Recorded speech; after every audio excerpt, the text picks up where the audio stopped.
73주년 기념 6.25 예배를 예배 부름으로 시작하겠습니다.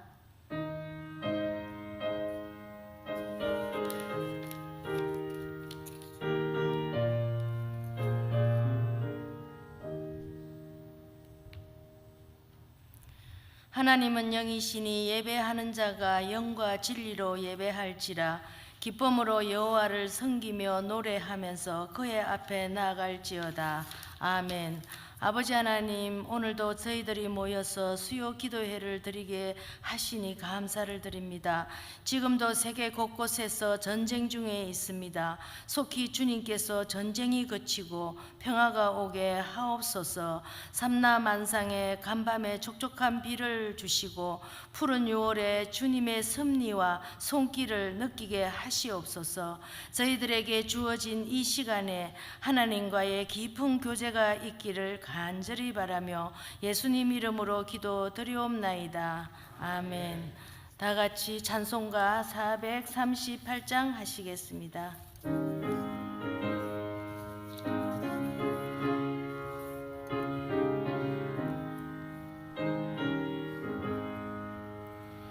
내 영혼에 언총 입어 중한지지 벗고 보니 슬픔 많은 이 세상도 천국으로 하도다. 할렐루야 찬양하세. 내 모든 죄 사함받고 주 예수와 동행하니 곧이나 하늘나라. 주의 얼굴 뵙기 전에 멀리 뵈던 하늘나라. 내 마음속에 이루어지니 날로 날로 가깝도다. 할렐루야 찬양하세. 내 모든 죄 사함받고 주 예수와 동행하니 곧이나 하늘나라.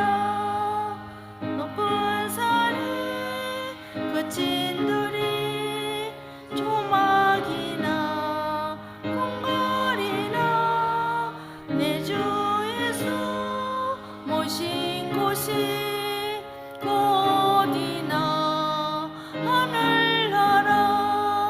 할렐루야 찬양하세. 내 모든 죄 사함받고 주 예수와 동행하니 곧이나 하늘나라.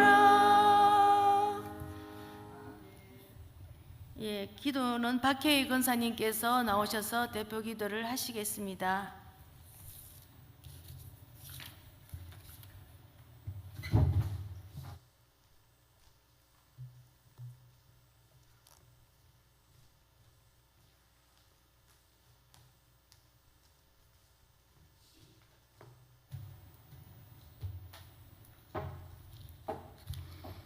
역사의 주관자요 통치자이신 하나님 아버지, 6.25 전쟁 73주년 기념 예배를 허락하심을 감사드립니다. 대한민국을 사랑하셔서 지켜주시고 부강하게 하심을 감사드립니다. 우리의 마음을 모아 하나님을 찬양하며 경배하오니 오늘 이 시간 예배를 주관하사 성령과 능력으로 충만한 예배가 되게 하여 주시옵소서.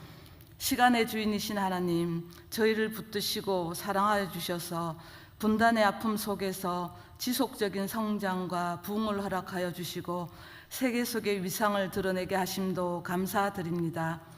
힘없는 나라가 당해야 하는 수모와 준비되지 못한 나라가 겪어야 했던 지옥을 우리가 잊지 않게 하여 주시옵소서.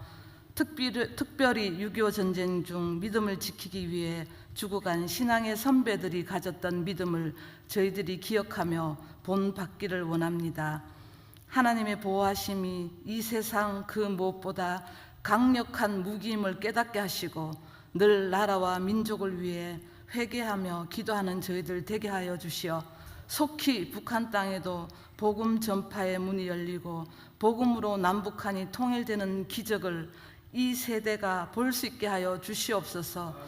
이곳에 예봉교회를 세우시고 인도하여 주시는 하나님, 부흥200의 표를 선포하며 모든 성도들이 할 수 있다, 하면 된다는 마음으로 나아가고 있습니다.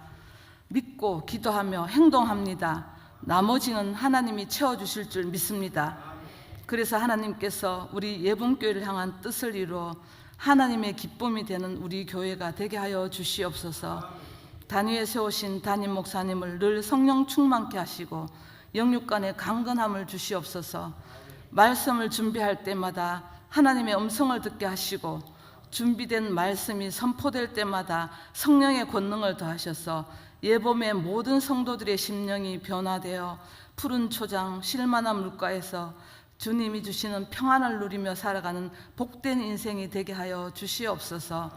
저희들의 예배 가운데 올려드린 입술의 말과 마음의 묵상이 주님 앞에 연락되기를 원하며 우리 나라의 주인이신 예수님 이름으로 기도드립니다. 아멘.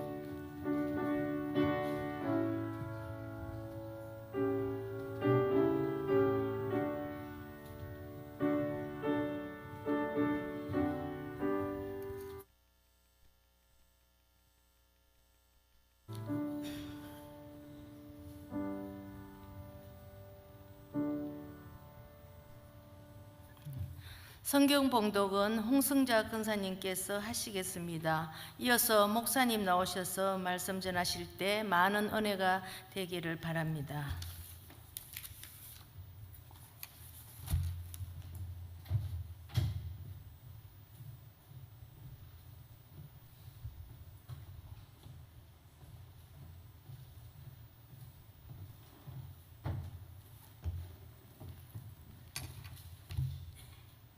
성경 봉독하겠습니다. 베드로전서 5장 6절에서 11절 말씀입니다. 그러므로 하나님의 능하신 손아래에서 겸손하라. 때가 되면 너희를 높이시리라. 너희 염려를 다 주께 맡기라. 이는 그가 너희를 돌보심이라. 근신하라, 깨어라. 너희 대적 마귀가 우는 사자같이 두루다니며 삼킬 자를 찾나니 너희는 믿음을 굳건하게 하여 그를 대적하라. 이는 세상에 있는 너희 형제들도 동일한 고난을 당하는 줄 암이라. 모든 은혜의 하나님 곧 그리스도 안에서 너희를 부르사 자기의 영원한 영광에 들어가게 하시니가 잠깐 고난을 당한 너희를 친히 온전하게 하시며 굳건하게 하시며 강하게 하시며 털을 견고하게 하시리라. 권능이 세세에 무궁하도록 그에게 있을지어다. 아멘.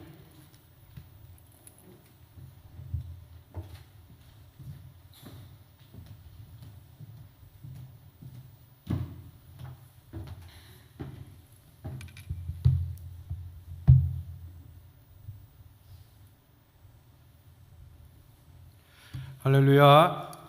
오늘 우리 여전도 연합회 주관으로 죄송합니다. 성경 봉독했던 분이 여전도 연합회 회장이라서 헷갈렸어요. 죄송합니다. 권사의 주관으로 드리는 우리 6.25 금식기도에 나온 우리 사랑하는 예범의 모든 성도님들과 그 가정과 생업에 하나님의 은혜와 평강이 넘쳐나기를 주님의 이름으로 축원합니다. 어제 제가 우리 총회 주간 6.25 기념 예배를 제가 이제 남북한 통일선교회 위원장이기 때문에 저 임진각 안에 DMZ 안에 들어가게 되면은 영락교회에서 그 기도처로서 송악 기도처라고 그 만든 곳이 있습니다. 거기서 예배를 드렸어요. 그 안에 유리로 전방을 쫙 보게 되어 있는데 보면은 바로 그 앞에 이제 개성이 보여요. 개성에서 그 송악산 있지 않습니까? 거기에 인공 깃발이 그저 높이 이렇게 올려가지고 펄럭이는 모습을 보게 됐고, 그 옆에 예전에 남북 연락 사무소라고 하는 것을 파괴를 했지 않습니까? 그 파괴했던 곳이 이렇게 보이기도 하는 그곳입니다. 그 인공기가 크기가 얼마나 되냐면 70평이라고 그럽니다. 70평. 이 70평이 펄럭이는 거예요. 그 맞은편에 대성산에는 우리나라 국기가 펄럭이고 있어요. 근데 제가 그렇게 가서 예배를 드리면서 느낀 것은 뭐냐면, 제가 작년에 이렇게 안식월을 맞이해 가지고 유럽을 갔다 오지 않았습니까? 그 유럽에 제가 한 9개 나라를 이렇게 가게 되는데, 이 9개 나라를 가게 되면서 우리나라 국력과 파워가 얼마나 센지를 참 느꼈어요. 왜냐하면 그 9개 나라를 돌아다니면서 제게 있어서 그때까지 무슨 주민등록증이나 제 패스포드나 이런 것 한 번 보자고 한 나라가 없었어요. 그냥 통과, 공항에서만 보고 그냥 통과한 것이지 그 다음에 그것이 없었습니다. 그런데 우리나라 땅임에도 불구하고 그 DMZ 안에 들어가는데 주민등록증을 다 반납을 해야 되고, 거기에서 전부 다 체크업해야 되고, 그러고 나서 들어갔다가 예배드리고, 그것도 오래 있을 수가 없습니다. 딱 제한 시간이 있어서 들어갔다 나와서 다시 주민등록증을 받고 나와야 하는 것이 오늘날 이 분단된 현실 가운데 우리가 느껴야 되는 이 상황이다 하는 것을 생각하게 됩니다. 6.25 73주년을 맞이합니다. 동족 상쟁의 그 엄청난 환란을 우리는 경험했습니다. 6.25를 통한 피해액을 잠시 소개해드리면, 남북한 합쳐서 약 250만 명가량이 전쟁을 통해서 죽었습니다. 포항 전체 인구의 5배가 되는 사람들이 전쟁을 통해서 죽음을 당하고, 부상자까지 합치면 500만이고, 전쟁 미망인 20만 명, 전쟁 고아가 10만 명, 북한에는 약 300만 명 되는 주민이 남쪽으로 이민 왔습니다. 저도 그 이민 온 그 분의 자녀입니다. 그래서 저희 부모님도 항상 그 고향, 두고 온 고향을 그리워했습니다. 뿐만 아니라 당시 북한 전체 인구는 1200만인데 4분의 1이 자유를 찾아서 전쟁의 틈바구니 속에서 남한으로 이주했습니다.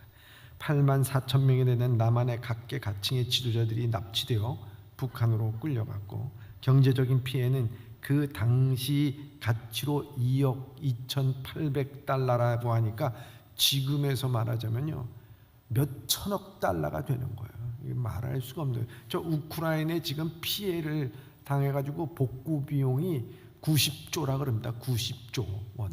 근데 지금 우리나라의 그 피해 상황은요, 아예 전국 삼천리 반도 금수강산이 피로 물들어가 초토화된 그 상황이에요.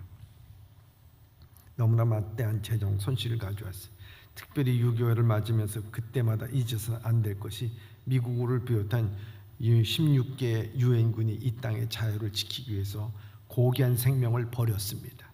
우리나라 군인들이야 자기 조국을 지켰다고 하지만 당시 연합군 피해자는 우리가 4만 670명이라 이렇게 4만, 그러니까 4만 명이 넘는 거예요. 부상자는 10만 명이 넘습니다. 포로가 9,931명, 그리고 합계가 15만 4,881명이라고 찾아보니까 그렇게 되더라고요. 엄청난 피를 흘리고 생명의 희생을 하면서 대한민국을 지켜주었습니다. 그것은 정말 하나님의 은혜였습니다. 그 은혜를 잊어서는 안 된다고 하는 것입니다. 그때 하나님의 신실한 종, 정말 훌륭한 그리스도인이었던 이 메가더 장군인 총사령관을 세워서 전 세계를 찾아보기 힘든 기적적인 전략인 인천 상륙 작전을 성공했고, 조수간만 차이를 생각하면 어느 누구도 거기에 상륙 작전을 실행할 수가 없었던 거예요. 그 전에도 이 메가더 장군은 이미 그에게서 문책을 해서 이미 일산에서 물러났던 사람을 다시 내세운 겁니다. 부산과 대구만 남아있는 풍전등화 같은 상황 속에서 메가더 장군은 9월 15일 인천 상륙 작전을 성공함으로써 모든 전쟁을 역전이 되었습니다. 북진할 수 있는 수로와 탈환하고 북진을 하게 되었고, 나아가서 이 전쟁이 끝나고 한반도의 평화가 지켜지는 그런 좋은 은혜를 하나님께서 주셨습니다. 상상해 보시기 바랍니다. 만약 그때 완전히 이 부산까지 점령당하고 남한이 공산화 되면은 오늘 지금 어떤 모습으로 살아가겠습니까? 만일 제주도만 남아있다, 우리가 다 제주도에 모여 살아요. 그럼 어떻게 해야 되겠어요? 저 중국에서 대만으로 다 쫓겨나가지고 대만 땅에서 사는 거와 똑같은 것 아니겠습니까?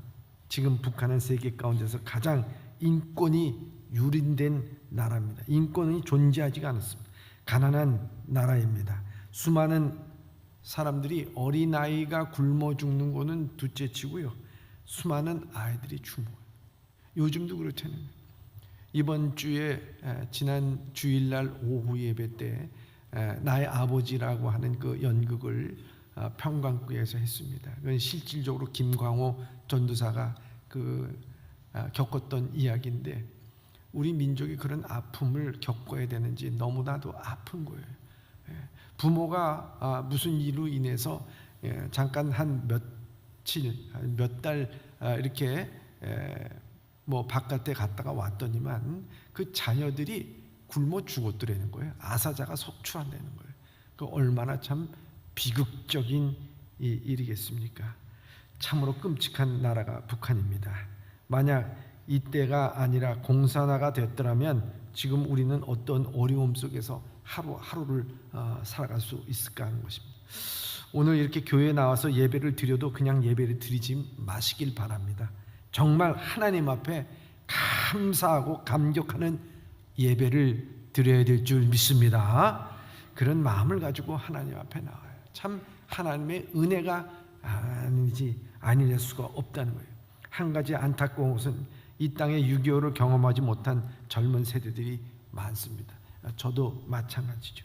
심지어 정교조가 만든 교과서에는 6.25가 남침이 아니라 북침이라고 아이를 가르치는 사람도 있다는 거예요.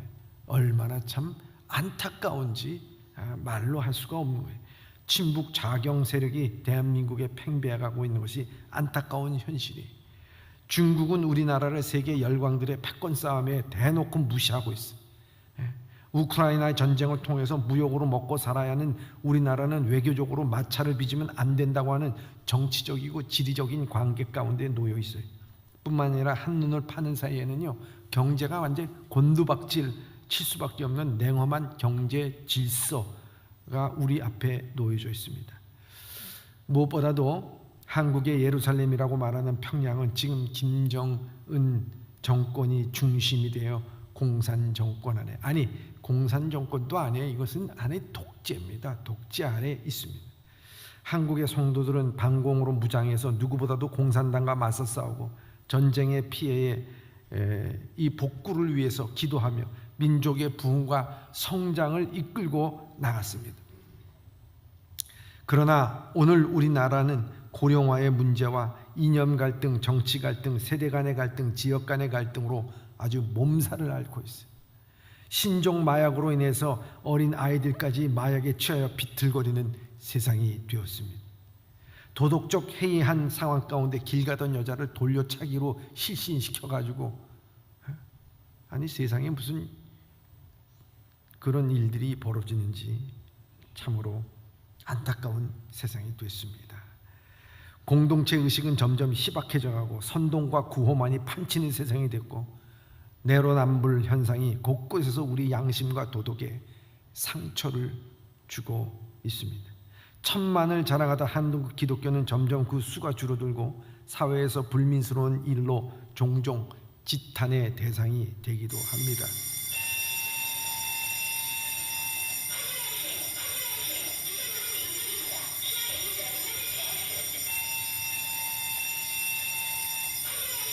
됐습니다. 이게 비가 오면은 종종 오작동할 때가 있는데,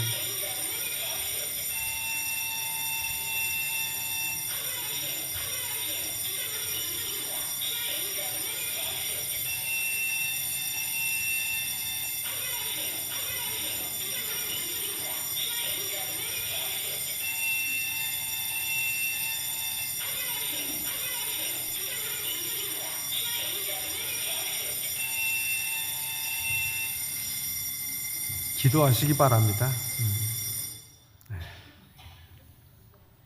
내가 오늘 설교 제목이 깨어 있으라는 게 제목이에요. 진짜 깨어 있어야 돼요. 이게 번쩍 정신이 들지 않습니까? 정말. 다시 할까요? 처음부터? 예. 다시 이 민족이 정말 정치, 경제, 사회, 문화 위기를 맞고 있어요. 이때 우리 기독교인들이 정말 다시 깨어야 한다 하는 것입니다. 정말 이 시대를 이끌고 갈 지도자는 여러분 정치나 경제가 아닙니다. 이 기독교가 오늘 우리가 하나님을 믿는 백성들이 다시 한번 이 땅의 민족의 혼을 깨우고 이끌고 나가야 될 줄 믿습니다. 그래서 우리가 오늘 본문의 말씀 가운데 베드로 사도가 우리에게 주신 이 말씀 가운데 우리가 어떻게 이 민족이 6.25를 겪은 이 민족이 어떻게 이끌고 나가야 되는가 하는 거예요. 우리 그리스도인들이 정말 리더십을 갖고 나가야 됩니다. 나 혼자 예수 잘 믿으면 됐지. 그거 절대 아닙니다. 여러분 깨어 있어야 됩니다. 리더십 갖고 있어야 됩니다. 여러분들이 오늘도 이 세상을 향해서 꾸짖을 수 있어야 됩니다. 그렇게 살면 안 된다고 말할 수 있어야 됩니다. 이게 매우 중요합니다. 여러분 저는 세 가지로 말씀을 드리는데 첫째는 깨어있는 사람은 일어선 사람이라는 거예요. 일어선 사람이다. 6절과 7절에 이렇게 말씀하고 있습니다. 그러므로 하나님의 능하신 손 안에서 겸손하라. 때가 되면 너희를 높이시리라. 너희 염려를 다 주께 맡겨라. 이는 그가 너희를 돌보심이라. 이렇게 말씀하고 있습니다. 베드로 사도는 아마 그가 몸소 느끼신 것 같아요. 왜냐하면 그는 예수님을 따라다닌다고 하면서 얼마나 이 베드로에게 있어서 뼈아픈 일들이 많이 있었습니까? 그는 투박하고 급하고 단순하지만 정직한 영혼이었습니다. 사람 낚는 어부가 되겠다 하신 주님의 부름에 선뜻 대답하고 풍랑이 있는 갈릴리 호수 위를 걷다가 물에 빠지고 주님은 그리스도라고 고백하면서도 주님의 길을 막았고 죽을지언정 주님을 버리지 않겠다고 맹세했지만 결국 주님을 부인하고 그 때문에 목나와 우는 사람이었습니다. 그는 일찍이 주님께서 아직 드러나지 않는 반석으로 보아내셨습니다. 부활하신 주님과 만나고 성령 체험을 한 후에 그는 완전히 새 사람이 되지 않습니까? 그래서 그는 유대인들이 두려워하고 숨었던 골방문을 박차고 나와서 사람들 앞에서 당당히 용서의 복음을 선포하고 사람들에게 소망의 부활을 일깨웠습니다. 그는 세상을 변화시킬 수 있는 진정한 힘은 돈도 권력도 아닌 예수 그리스도께 있음을 경험하고 깨달았다는 거예요. 예수 그리스도로 말미암아 척박한 역사의 대지를 딛고 일어난 사람이라는 것이죠. 그래서 넘어지고 일어서기를 반복하며 그는 기어코 반석과 같은 사람으로 거듭났고 죽음조차도 두려워하지 않는 참 사람이 되었습니다. 그는 어떤 회의와 시련 속에도 주님을 떠나지 않았기에 가능한 일이었습니다. 얼마나 중요한지 몰라요. 신앙에는 일어서는 것입니다. 신앙에는 일어서는 거예요. 프랑스 조각가 자코 메티라는 사람이 인간은 직립해 있을 때 아름답다고 그랬어요. 서 있을 때 아름다운 거예요. 서서 하늘의 머리를 이고 하늘의 뜻을 읽을 줄 아는 직립의 사람이 참 아름답다 말하고 있는 것입니다. 일어선 사람 베드로는 성전 미문에 앉아있는 안진뱅이에게도 내가 너에게 은과 금은 줄 수 없지만 내게 있는 것을 내게 주노니 나사렛 예수의 이름으로 명하노니 일어나 걸으라고 그 명령했던 것이 바로 이 베드로입니다. 뿐만 아니라 사내들인 공회에서 사도를 소환해서 다시는 예수의 이름으로 말하지 말고 라고 협박했지만 하나님의 말씀을 듣는 것보다 당신들의 말을 듣는 것이 하나님 보시기에 옳은 일인가 판단하라 할 정도였어요. 정신적인 압제에서 벗어난 정말 신앙적으로 일어난 사람이었다 하는 것입니다. 오늘 본문의 말씀에 이 베드로는 그것이 오롯이 담겨져 있다 하는 것입니다. 여기 보면 그러므로 하나님의 능하신 손 안에서 서로 겸손하라. 때가 되면 너희를 높이시리라 말씀하고 있습니다. 자기가 스스로 높으려고 했을 때는 그는 낮아질 수밖에 없고 머머질 수밖에 없고 좌절할 수밖에 없었지만은, 그러나 하나님께 모든 것을 맡기고 내가 하나님 예수 그리스도를 내가 만일 시인한다면 내가 어떻게 됐을까? 염려와 걱정했을 때 그 비자 앞에서 그는 예수 그리스도를 부인하고 맹세하고 저주했던 그의 모습을 바라보면서 이건 아니지 않느냐, 거기서 다시 일어났던 이 베드로의 모습을 우리가 볼 수가 있는 것입니다. 베드로의 정신 오롯이 담겨 있어요. 삶은 선택의 연속이, 취사 선택이라는 말이 있듯이 뭔가를 취한다는 것은 다른 것을 포기해야 하는 것입니다. 선택은 늘 어렵습니다. 우리의 갈 길을 만날 때마다 어느 길이 더 안전한지, 어느 길이 더 유리한지 계산합니다. 그동안 경험과 지식을 총동원해서 더 나을 듯 싶은 길을 택했지만 결과는 좋은 것이 아닙니다. 예수님은 영원한 순례자인 우리에게 좁은 길을 가라, 자기를 부인하라, 십자가를 지고 나를 따르라고 우리에게 말씀을 하고 있습니다. 일어선 사람 베드로 또 다른 기준에 우리에게 말씀하고 있습니다. 그래서 그는 항상 이야기하기를 하나님 앞에서 너희가 다 주께 맡기라, 이는 그가 너를 돌보심이라고 말씀하고 있습니다. 그래서 이 베드로는 항상 주님을 앞세웠습니다.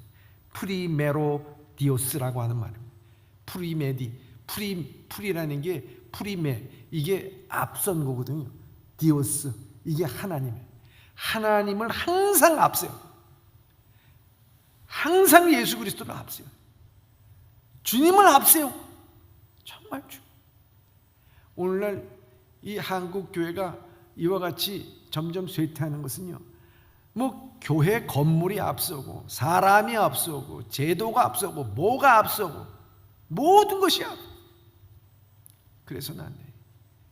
오늘 우리 사랑하는 성도들은 하나님이 앞서서 나가게끔 그 뒤를 따르는, 순종하고 따르는, 그래서 우리 모두가 다 이와 같이 어떤 역경과 좌절에서도 성령의 충만함을 받고 다시 한번 일어서서 주님이 앞장서 나가는데 우리가 따라가는 우리 모두가 되길 주님의 이름으로 축원합니다. 이게 깨어있는 거예요. 참 중요해요. 어저께도 우리가 탈북민에 대해서 어떻게 그들을 참 잘 이끌 것인가 하는 것에 대해서 여러 가지 얘기가 나눠졌어요. 그래서 총회에서 이런 제도 저런 제도 바꿔야 됩니다, 뭐 이래. 그런데요, 그런 거 하나 소용이 없어. 제일 중요한 것은 다른 거 아니에요.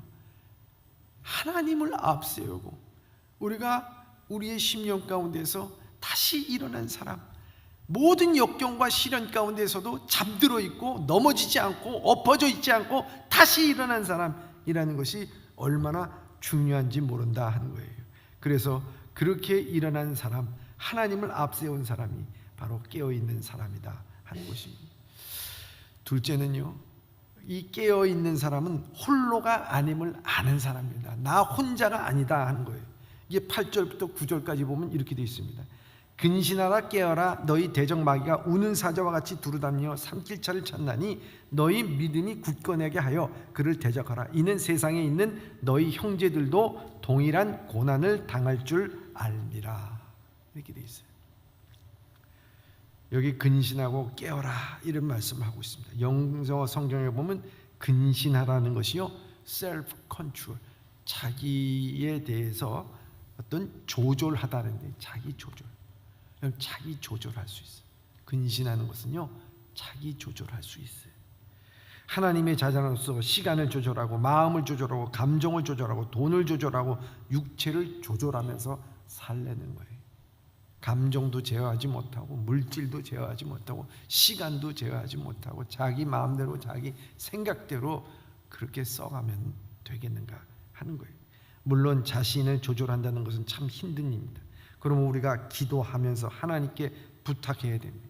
주님, 제가 시간을 이렇게 쓰려고 합니다. 주여, 내가 돈을 이렇게 쓰려고 합니다. 하나님 뜻에 맞게 조절하여 주시옵소서.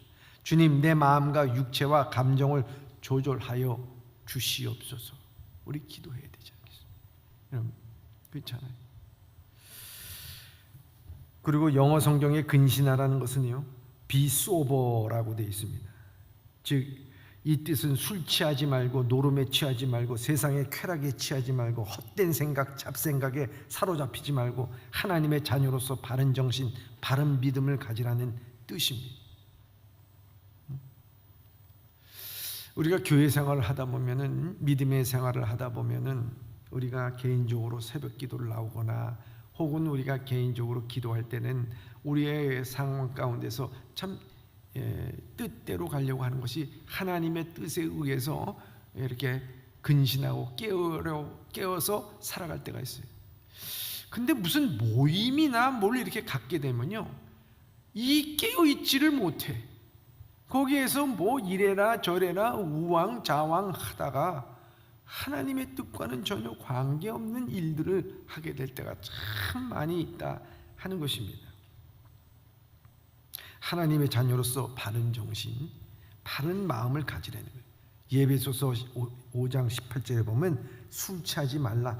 이는 방탕한 것이니 오직 성령 충만함을 받으라. 이렇게 말씀하고, 이 깨어라 하는 말을 성경에서 보면 alert라고 하는 말을 쓰게 됩니다. Be vigilant. 다시 말하자면은 경계하고 조심하라고 하는 뜻입니다. 마치 전쟁터에서 군인이 적에 대해서 경계하며 적의 동타를 살피는 의미를 갖고 있습니다. 우리가 분명히 해야 될 것은 우리가 항상 적이 있다는 거예요. 오늘날 이 세상에서 우리를 삼킬 자를 찾고 돌아다니는 이 사단들이 우리 주변에 늘 있다는 거예요. 적군은 눈에 보이지 않는 마귀입니다. 마귀는 항상 나를 쓰러뜨리려고 하고 교회를 쓰러뜨리려고 하고 우리 가정을 무너뜨리려고 하는 것이 이 사단의 존재라고 하는 거예요. 예수님의 이름이 있고 예수님의 피의 능력이 있습니다. 그러나 우리가 깨어있지 못하면, 경계를 게을리하면 이런 무기가 아무 소용이 없고 만다는 거예요. 베드로가 이걸 통한의 경험을 한 거예요. 왜? 예수님께서 겟세마네 동산에 올라가서 나와 함께 기도하자 이렇게 얘기했건만, 그들은요 예수님께서 돌 하나 던질 그곳에 함께 기도하고 계셨는데도 불구하고 어땠습니까? 이 베드로와 그 두 제자, 세 제자는 잠들고 말았어요. 주님께서 기도하다 다시 와도 잠들었어요. 야, 나와 함께 한시도 깨어있을 수 없더냐 하시면서 하신 말씀이 뭡니까? 참 마음은 오르는데 육신이 약하도다. 그 말씀을 한 것입니다. 여러분, 그 결과 어떻게 됐습니까? 이 베드로는 말고의 길을 자르고 허둥지둥 엉뚱한 일만 저지르다가 결국 가야바 뜰에 예수님께서 어떻게 됐을까? 먼 발치에서 예수님은 나를 알아보지만 사람들이 알아보지 못하는 그런 상황을 만들면서 가다가 결국 그 여종 앞에서, 불타는 모닥불의 그 여종 앞에서 이글거리는 얼굴을 바라보면서요 한다는 얘기가 예수님을 부인하고 저주하고 맹세하는 그런 일을 하지 않습니까? 돌이켜보면 깨어있지 못했기 때문에, 경계를 하지 못했기 때문에, 그 정신이, 그 영혼이 깨어있지 못했기 때문에, 그 영성이 깨어있지 못하기 때문이다 하는 것입니다. 여러분, 하지만 인생이 그렇게 단순하지는 않습니다. 우리의 불안과 회의와 풍랑이 말릴 때 바른 길을 가다가도 어느 순간에 이 길이 아닌지 모른다고 생각이 들면 갑자기 짙은 안개가 갇힌 것처럼 굉장히 당혹해요. 주님께서 우리에게 말씀하셨죠. 너희가 깨어 있으라. 그러면서 마지막에도 말씀하고 계세요. 뭐라고 말씀하시느냐? 너희는 모든 민족으로 제자를 삼아 아버지와 아들과 성령의 이름으로 세례를 베풀고 내가 내게 분부한 모든 것을 가르쳐 지키게 하라. 이렇게 말씀하셨어요. 그리고 사도행전 1장 8절에 보면 예수님께서 승천하시기 전에 제자들에게 뭐라고 말씀하고 있습니까? 너희들은 이 성에서 떠나지 말고 너희는 기다리라고 말씀하면서요, 성령이 너에게 임하시면 너희가 권능을 받고 이 예루살렘과 사마리아와 이 유다와 사마리아와 땅끝까지 이르러 내 증인이 되라고 말씀하고 있어요. 근데 거기에 공통점이 뭐냐면 성령이 임하시면 내가 너희와 함께 항상 함께 하리라, 이 말씀이에요. 다시 말하자면 오늘 이 땅에서 하나님께서는 우리를 홀로 내버려 두시지 않는다는 거예요. 우리와 함께 하여 주신다는 거예요. 얼마나 중요한 말씀인가 하는 거예요. 그래서 이 구절에 보면 너희는 믿음을 굳게 하여 그를 대적하라. 이는 세상에 있는 너희 형제들도 동일한 고난을 당할 줄 알미라, 이렇게 되어 있어요. 너희 고난을 당하는 너희 형제들이 있다, 함께 당하는 형제들이 있다 하는 것을 우리에게 말씀하고 있어요. 근데 사단은요, 항상 어떻게 하려고 하면, 하나님은 우리를 하나 되게 만들지만요, 사단은 항상 이간질로 인해서 우리 교회를 쪼개놓게 만들고 갈라지게 만들고 분열시켜 만드는 것이 이 사단이에요. 여러분, 정말 교회가 깨어 있어야 돼. 어떤 말을 듣던 간에 여러분들, 우리가 이게 분열되고 쪼개지는 것에 대해서 여러분들이 그런 말을 들었다면, 이거는 하나님께서 원하시는 게 아니구나 하며 깨어서 기도하면서 거기에 하나됨을 말하면서요, 성령 안에서 우리가 하나 돼야 된다고 하는 것을 분명히, 이건 사단을 물리쳐야 된다는 거예요. 깨어 있어야 되는 거예요. 정신이 깨어 있어야 되고 영성이 깨어 있어야 돼요. 나라도 마찬가지 않습니까? 어떤 위기와 그 국면에 접어들었으면 여야가 할 것 없이 하나가 돼가지고 나가야 되는데, 그냥 그 가운데서도 싸우고, 그리고 정쟁이고 갈라지면 어떻게 됩니까? 이방 다른 열강들이요, 그것을 이용을 해요.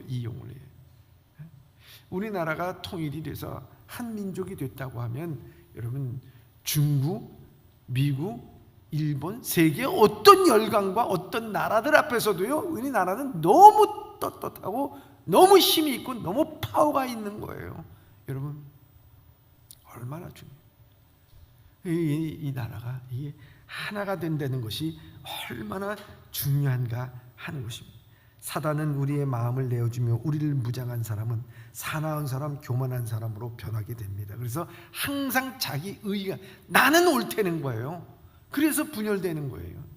이게 참 문제가 심각한 겁니다. 이랬을 때 우리는 사단의 먹이가 될 수 있다 하는 것입니다.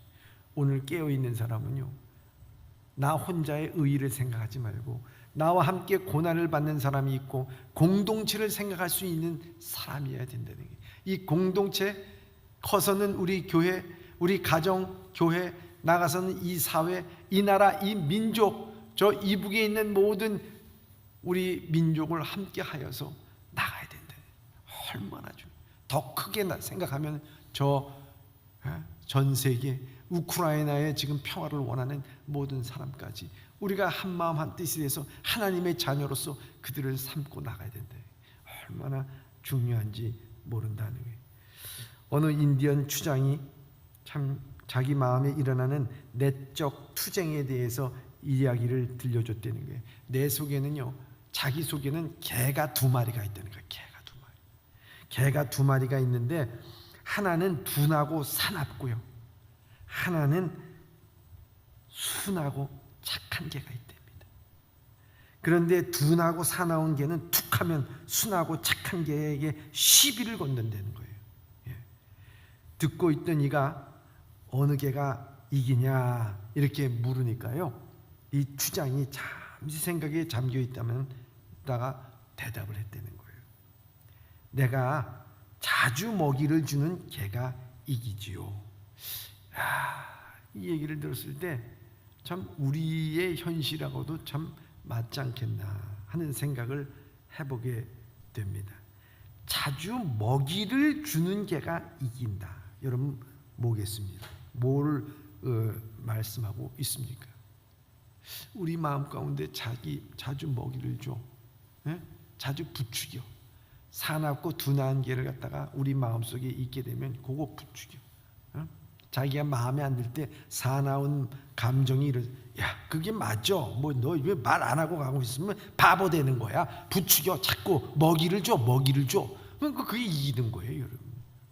그러나 착하고 순한 개에게 먹이를 줘. 마찬가지잖아요.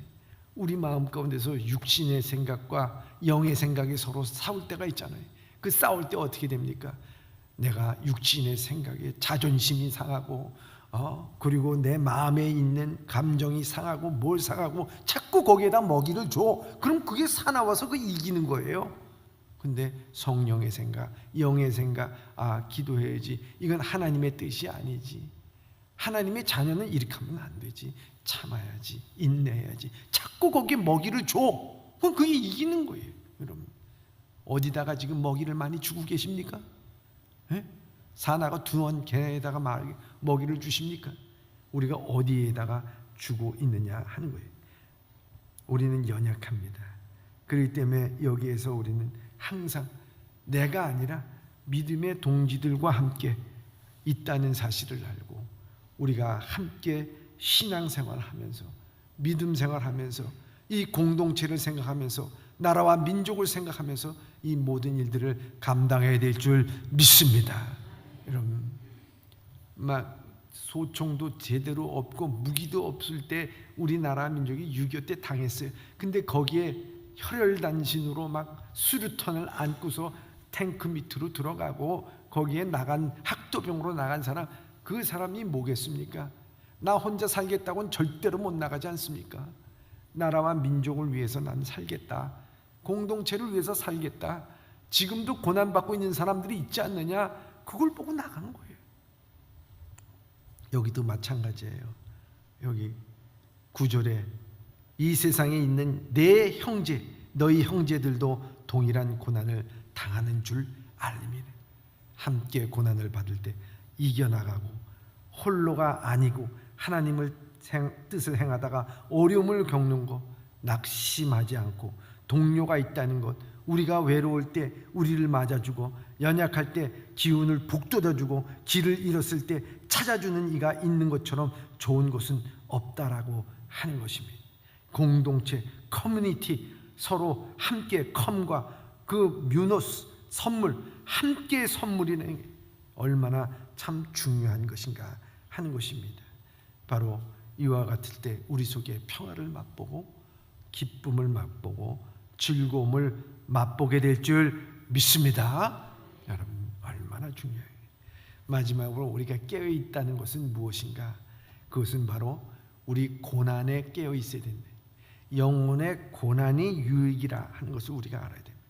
9절서부터 10절서부터 11절까지 보면 모든 은혜의 하나님 곧 그리스도 안에서 너희를 부르사 자기의 영원한 영광에 들어가게 하시니가 잠깐 고난을 당한 너희를 친히 온전하게 하시며 굳건하게 하시며 강하게 하시며 털을 견고하게 하시리라.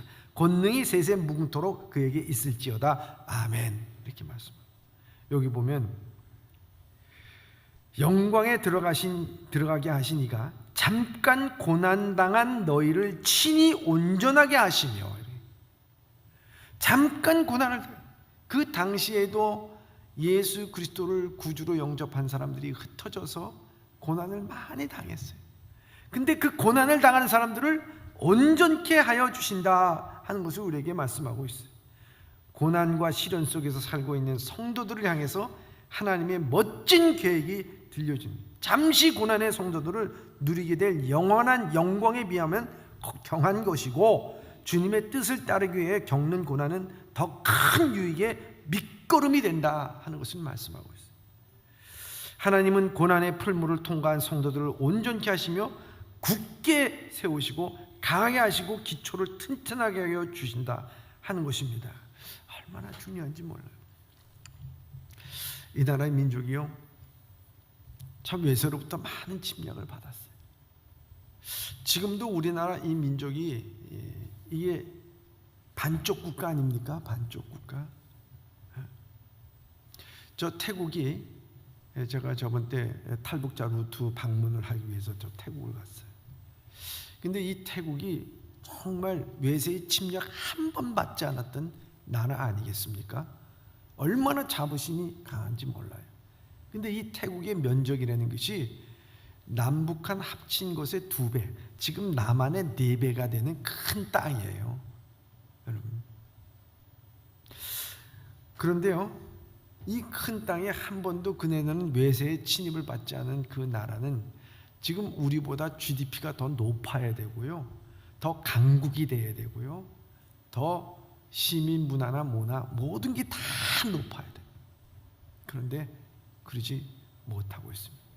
우리는 수출입을 합쳐서 그 총 생산량이 얼마가 되느냐, 우리 전 세계의 8위가 된다고 얘기하고 있어요. 8위. 여러분, 지금 8위라는 게 말이 되는 줄 알아요? 73년 전에서는요, 저 아프리카의 말라위보다도 더 못 사는 나라였어요. 못 사는 나라.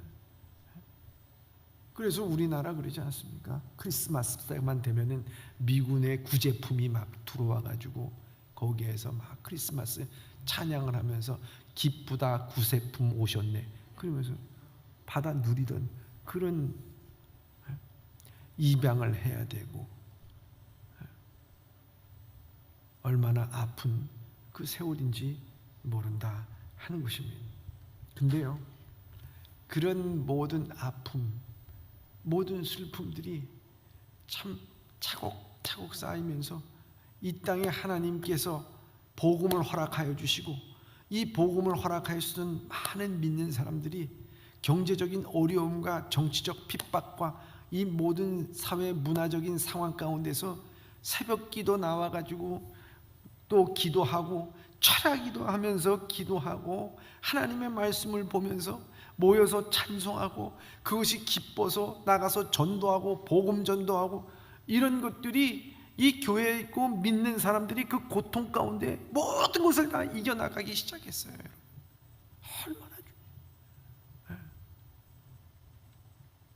이게 통계로 나왔는지 안 나왔는지는 잘 모르겠지만요, 그때 당시요 이 기독교인들이 참 생명력이 강했어요. 옛날에는요, 우리가 죄송합니다. 제가 그 옛날 얘기, 여기 다 어르신들인데 그 옛날 얘기해서 죄송합니다. 그 예전에 다 사셨을 때 그 아궁이에 불 뗄 때 그 다 연탄으로 떼셨잖아요. 그 연탄 떼다가 연탄 가스 중독에 걸려서 돌아가신 분들이 뭐 여러분들 많이 있었어요, 그죠? 근데요, 저도 경험했어요. 뭐냐면 연탄가스 중독에서 돌아갈 때 새벽 기도가 있으니까 새벽에 깨어서 그 기어 나와가지고 산 사람들이 참 많아요. 저희 아버님도 새벽 기도 갔는데 예배를 드리는데 보니까 늘 앞에 나와서 예배를 드리는 분이 안 나오신 거야. 그래서 새벽에 예전에는 새벽에 그냥 신방했어. 신방해가지고 똑똑똑똑 두들기니까 보니까 가스 냄새 확 나. 들어가가지고 문을 열고 그분들을 끄집어내가지고 온 가족이 다 살았어. 그런 경험이 한두 번이 아니야, 여러분. 그래서 그 고난을 받고 거기에서 신앙과 믿음을 갖고 싸웠다, 승리한 것을 우리가 볼 수가 있습니다. 여러분, 오산 학교를 세웠던 남강 이승훈 선생님이 일제가 민족 지도자를 붙잡기 위해서 날조했던 105인 사건으로 3년 7개월간 옥살이를 하며 온갖 고문을 다 받았어요. 하지만 그 옥중에서 신약 성경을 백독해서 이 내면의 신앙을 반석 위에 세웠습니다. 그에게 기독교는 의의 종교였습니다. 거짓이나 분열이나 게으름이나 도적질이나 죄는 의가 아니며, 자기만 잘 살려 하는 것은 자기만 높아지려고 하거나 자기의 이익만 노리는 것도 의가 아니며, 권모술수나 이기심의 의가 아니라는 것을 여겼어요. 그는 감옥을 통해서 더욱 분명한 입장을 가진 사람이 되어 나왔습니다. 그래서 1915년에 감옥에서 나오면서 그는 이런 말을 합니다. 감옥이란 이상한 곳인걸. 감옥이란 참 이상한 것이야. 강철같이 굳어져 나오는 사람도 있고, 썩은 겨룹대 껍질을 벗긴 삼대처럼 흐느적거리면서 나오는 사람도 있거든. 이렇게 말했대요. 그리스도인들은요, 이와 같이 고난과 역경이 찾아오게 되면 고난당한 것이 내게 유익이라 이로써 내가 주의 율례를 배웠나이라, 강철 같은 믿음을 갖고 나와요. 그러나 그렇지 못한 사람은 복수할 생각이나 하고 억울하고 원통하다는 생각을 한대. 얼마나 감옥에 집어넣었더니만 다시 나와가지고 자기를 외면했던 그 여자를 찾아가서 다시 죽였잖아요. 이런 일들이 얼마나 비일비재해. 껍데기 같은 사람들이 있다는 거예요. 비극의 역사를 가진 것은 슬픔이 아닙니다. 그 역사에 대해서 배우지 못한 것이 비극입니다. 다시 반복되지 않도록 우리의 이 민족이 다시 이런 아픔을 갖지 않고 이산가족이 생기지 않고 주변국으로 인하여 이용당하지 않도록 이 땅에 복음을 허락하신 하나님을 생각할 때 우리는 깨어 있어야 된다는 거예요. 오늘도 우리는 깨어 있어요. 우리는 다시 일어나는 사람이 되어야 되고요. 여러분, 우리는 나 혼자가 아니라 우리가 함께 있다고 하는 것, 믿음의 공동체가 있다는 것을 우리가 알아야 되고요. 무엇보다도 하나님께서 우리가 고난에 대해서 강철같이 믿음으로 더욱더 우리가 힘써서 나가야 된다고 하는 사실을 우리가 알아야 된다는 것입니다. 우리 교회를 다닌다고 해서 그저 나 하나만 잘 되기를 바란다면 그것은 아닙니다. 오늘 이기적인 그리스도인들이 이 땅에 너무 많기 때문이다 하는 것입니다. 6.25를 통해서 역사는 하나님께서 주장하신다는 것을 알게 된다 하는 것입니다. 하나님이 허락하지 않으면요, 참새 한 마리도 땅에 떨어질 수가 없습니다. 오늘도 우리는 이 민족에게 당했던 6.25 잊혀진 전쟁이 아니라 오늘도 이 땅의 현실의 그 아픔이 그대로 있는 것을 우리가 알면서 73년이 지나가고 있지만 그래도 우리 성도들은 늘 깨어서 기도하면서 이 공동체를 위해서 하나님 나라를 위해서 힘쓰고 애쓰는 우리 예범의 성도들이 다 되시길 주님의 이름으로 축원합니다. 저는 이것을 하면서 하나님께서 이 땅에 이렇게 주신 은혜를 생각할 때 참 마음이 벅차오르면서 감사하기도 해요. 우리가 이 감사하고 기쁠 때는 세상에서는 뭐라고 얘기합니까? 뭘 합니까? 네? 감사합니다 뭐 그러지만은 우리 만세 하잖아요. 만세. 우리가 경기에서 이겼을 때도 그 학생들이 운동회 할 때도 이기면 만세! 우리 만세 좀 외쳤으면 좋겠어요. 3.1 운동 때만 만세를 외치는 게 아니고요.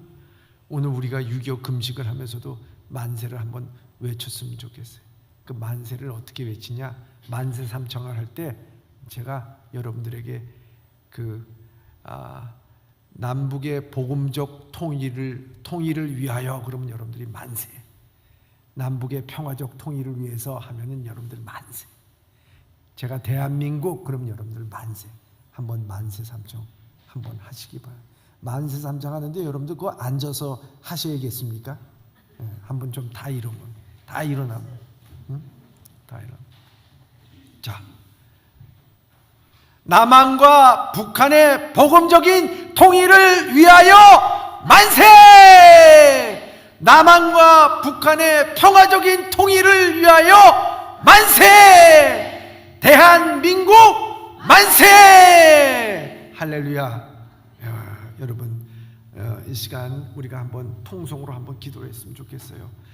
이 나라 이 민족이 하나님 어떻게 남북이 통일이 될 수 있도록 주께서 인도하여 주시고 저 이북에 있는 참 우리 곤상당들이 다 회개하고 돌아오며 우리 이북에 있는 모든 성도들이 통일의 그날까지 안전하게 지켜달라고, 또 우리나라가 정치, 경제, 국방, 사회 모든 분야에서 하나님의 말씀대로 모든 것을 이루어나가게 해달라고, 그리고 대통령과 위정자들이 하나님을 두려워하고 백성을 위할 줄 아는 이 마음, 그리고 이 땅이 복음화될 수 있도록 우리가 이 시간 다 같이 통성으로 함께 기도하며 제가 기도하고 마치도록 하겠습니다. 사랑의 하나님 아버지, 오늘 주님께서 73주년의 아버지의 6.25 기념 예배를 드리게 하셨음을 감사를 드립니다. 아직도 아버지와 분단된 현실 가운데서 이 나라의 이 민족이 이렇게 둘로 갈라져서 하나님 서로 적대하고 총뿌리를 맞대고 있습니다. 하나님 아픈 현실입니다. 아버지 문화는 더욱더 이질화되고 있습니다. 다른 나라 같습니다. 하나님 아버지 이 땅이 아버지 우리의 민족이 한 형제 한 자매가 됐던 이 민족입니다. 하나님께서 아버지 어서기 382 휴전선의 모든 철책선을 거두게 하여 주시고 다시 한번 정이 흐르고 피가 흐르고 사랑이 흐르고 하나님 복음이 흐르는 이 나라 이 민족이 될 수 있도록 주여 인도하여 주시옵소서. 하나님 아버지여 무엇보다도 주님께서 함께하여 주시되 저 이북에 있는 모든 공산당도 다 회개하고 돌아오게 하여 주시옵시고 그곳에 있는 하나님 아버지여 우리 사랑하는 아버지여 성도들 아버지여 통일의 그날까지 지켜 인도하여 주셔서 함께 예배를 드리는 날이 속히 올 수 있도록 주여 인도하여 주시옵소서. 세계 열강들은 하나님 아버지여 우리나라와 민족이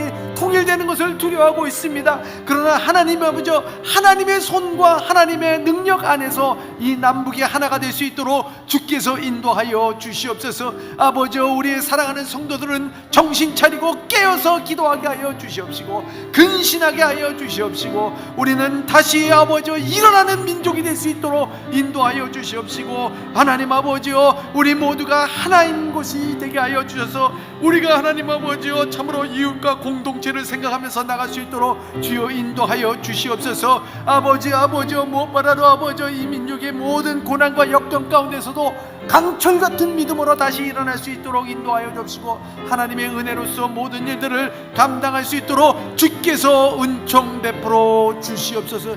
아버지께서 함께할 줄 믿사오며 이 모든 말씀 예수님. 사랑의 하나님 아버지 감사합니다. 우리 6.25 73주년을 맞이하면서 오늘 그 분단의 현실의 상처를 고스란히 안고 있는 이때에 우리 모든 성도들이 참으로 깨어 기도하면서 그 영성이 살아있어서 이 땅을 다시 한번 리드해 나갈 수 있는 우리 성도들이 다 되게 하여 주시옵소서. 어떤 상황이라도 다시 믿음 가운데 일어나는 깨어있는 사람들이 되게 하여 주시고 하나님께서 함께하여 주셔서 하나님 우리가 나 혼자가 아닌 이기주의로 살아가는 것이 아니라 먼저 가정과 교회를 지역사회를 하나님 나라를 생각하면서 함께 공동체로서 하나 되어 나갈 수 있도록 주여 깨어 기도하게 하여 주시옵소서. 무엇보다도 고난과 역경 가운데 쓰러진 자가 아니라 오히려 더 강철 같은 믿음으로 승리하여서 하나님께서 우리에게 통일의 그날을 허락하실 때 준비되지 못하고 어리둥절한 채 맞이하는 것이 아니라 준비되어서 이 나라 이 민족이 이 열방을 향해서 복음을 전할 수 있는 민족이 되게 하여 주시옵소서. 예수님의 이름으로 기도드리옵나이다. 아멘. 자리에 앉아주시기 바랍니다.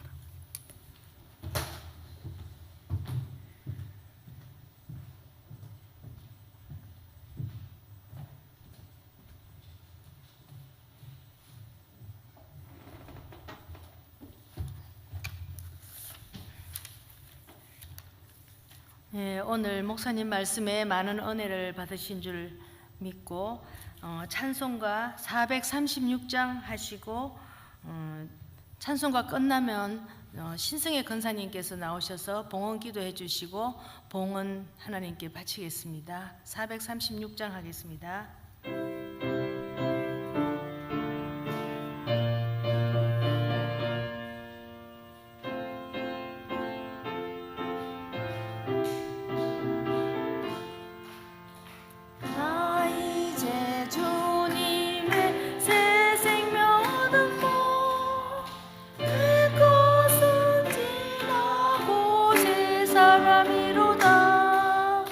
그 생명의 말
축지 6.25 금식 기념예배로 드리게 하심을 감사합니다. 6.25 전쟁 시 하나님의 은혜로 자유 대한민국을 돕기 위하여 국내외 젊은 용사들이 죽음을 각오로 이 땅에 평화를 수호했던 그들의 희생을 잊지 않게 하시고 아멘. 이 땅에 6.25와 같은 비극적인 동족 간의 전쟁이 되풀이 되지 않고 평화적 복음적으로 남북 통일이 이루어질 수 있도록 인도하여 주시옵소서. 아멘. 지금 이 시간에도 북한의 지하 은밀한 장소에서 애통하며 절박한 마음으로 부르짖는 기도를 들으시고 북한 땅에서도 주님을 마음 편히 기도하고 찬양 소리가 울려 퍼질 수 있도록 통일의 그날까지 안전하게 지켜주시옵소서. 아멘. 예범교회도 평화적인 남북 통일을 위하여 절박한 심정으로 깨어 기도하게 하여 주시옵소서.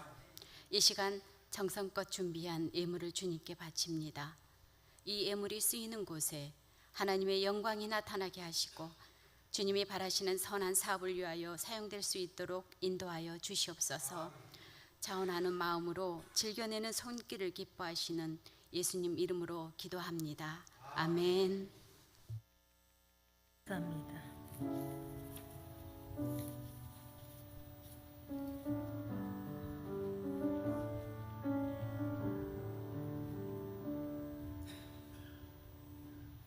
이 시간에 목사님께서 나오셔서 축도해 주시고 6.25 기념 예배를 마치겠습니다.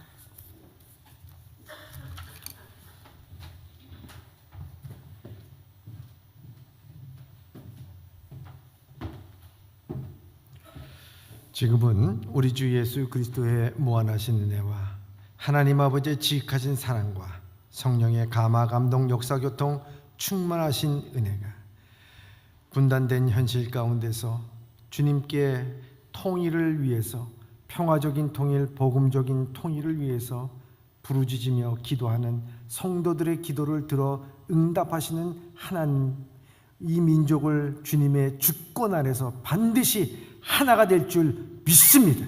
하나님 그 믿음을 갖고 승리하기를 원하는 우리 남한의 모든 사랑하는 성도들과 저 이북에 있는 모든 성도들과 남북한의 모든 한민족 위에 이제로부터 영원토록 함께 계시기를 간절히 축원하옵나이다. 아멘.